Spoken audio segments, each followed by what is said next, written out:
Le long de la frontière algérienne, nous nous dirigeons vers le sud, en direction de Ghat, la cité des Touaregs.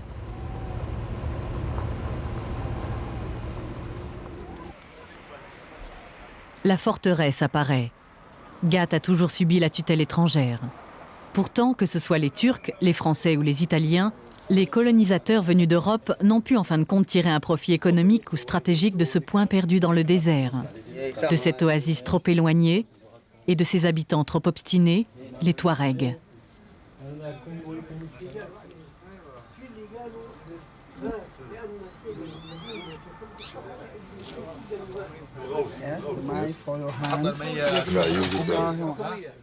Le conseil des anciens de ces fiers berbères nous reçoit avec un festin plantureux.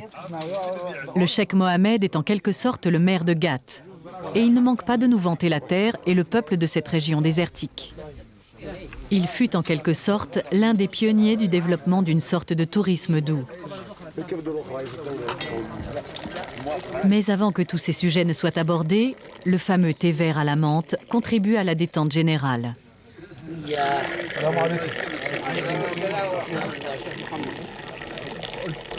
L'ambiance agréable de la salle des fêtes de Ghat est si éloignée de tout ce qu'en Europe on imagine de la Libye.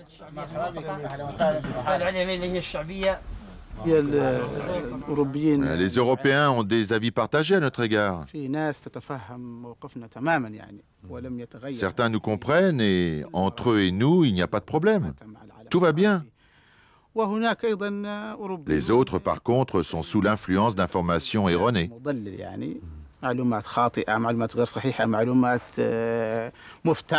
Ils n'admettent pas que les Libyens aient leur propre point de vue. Mais notre pays a ses propres opinions. Et ces gens ne veulent pas comprendre que la Libye a une position internationale.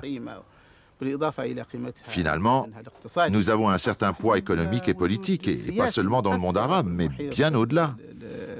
المحيط الإقليمي والمحيط الدولي ولها رأي في ما يجري في العالم. بأن ربك أوحى لها من السماء من رزقه فأحيا به الأرض بعد موتها. À vrai dire, le peuple touareg n'est pas spécialement pieux. Pourtant ici, dans l'école coranique de Ghat, le professeur fait preuve d'une intransigeance absolue.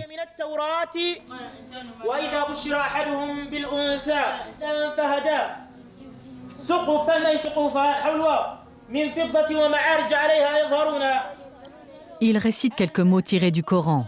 Les écoliers doivent compléter la sourate. À la fin, chacun d'entre eux doit savoir par cœur le Coran. Exégèse et discussions ne sont pas au programme.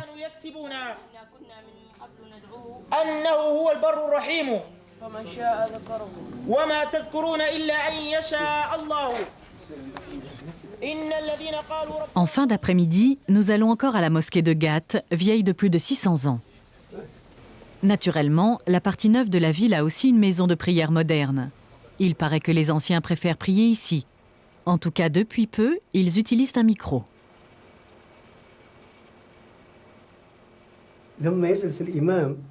Autrefois, nous utilisions ce mécanisme pour donner au muezzin le signal d'appel à la prière.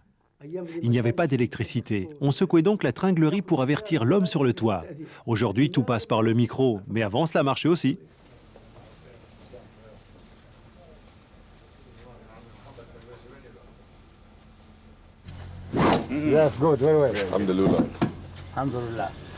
Le matin suivant, préparatifs pour le périple prévu dans le désert. Aujourd'hui, nous allons enfin pénétrer dans l'océan de dunes du Sahara libyen. Khaled a engagé un chauffeur. Moussa Belkacem est un Touareg qui gagne depuis longtemps sa vie avec les touristes.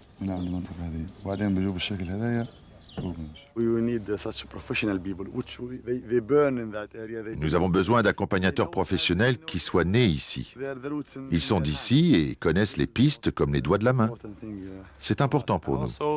De plus, il faut conduire d'une façon particulière. On ne peut pas monter en voiture et appuyer sur l'accélérateur. Il faut savoir freiner à des endroits précis, puis accélérer à fond, puis ralentir à nouveau. C'est pourquoi nous sommes contents d'avoir ce chauffeur expérimenté pour s'occuper de nous.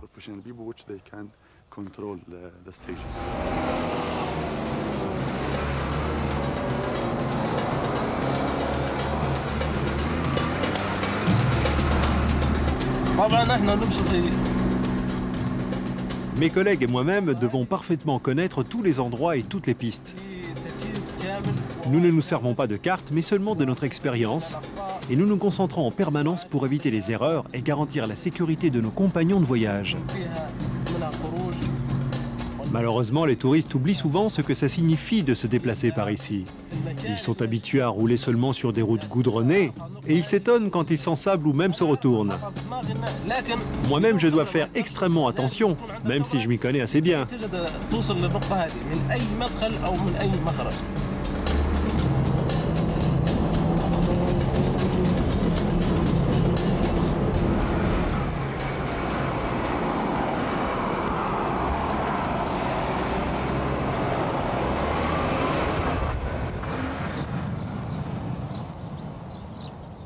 Ces 3h30 de conduite dans le désert ont vraiment valu la peine. Un lac d'oasis de contes de fées. Khaled est chargé d'une mission bien définie. Il doit répertorier tous les plans d'eau qu'il rencontrera pour la Fédération de plongée libyenne. Même si, comme dans ce cas, l'énorme concentration de sel empêche la pratique de tout sport aquatique.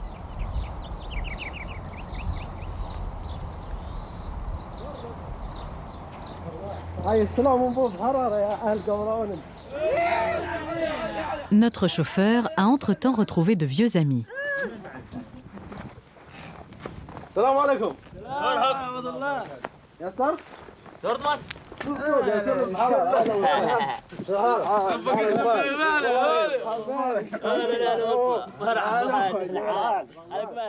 Il advient que la joyeuse compagnie se révèle être des anciens voisins de Moussa.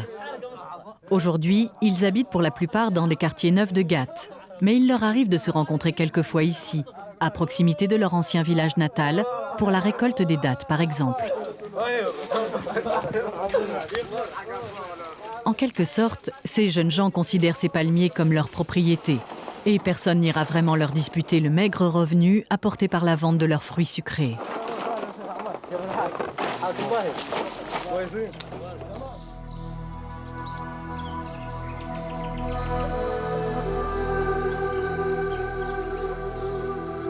Ici, les fonctionnaires du gouvernement se sont assurés que les réalisations de la révolution culturelle de Mouammar al-Kadhafi soient visibles et définitives.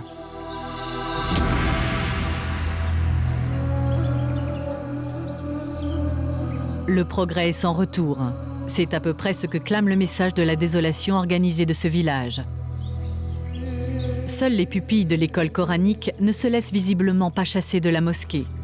Des tapis de prière propres et un balai révèlent une pieuse insubordination.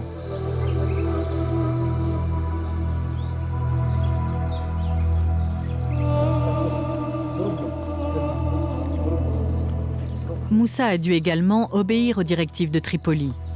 Il nous montre ce qui reste de la maison dans laquelle il a grandi et où il voulait élever ses enfants.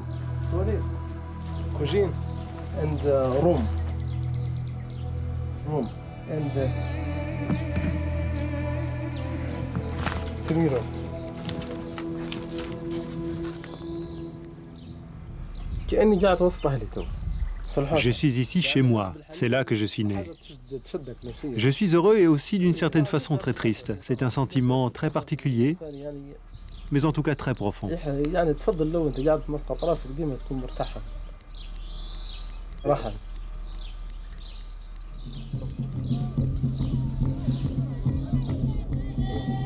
Le soir venu, nous apercevons un échantillon de la dextérité des Touaregs.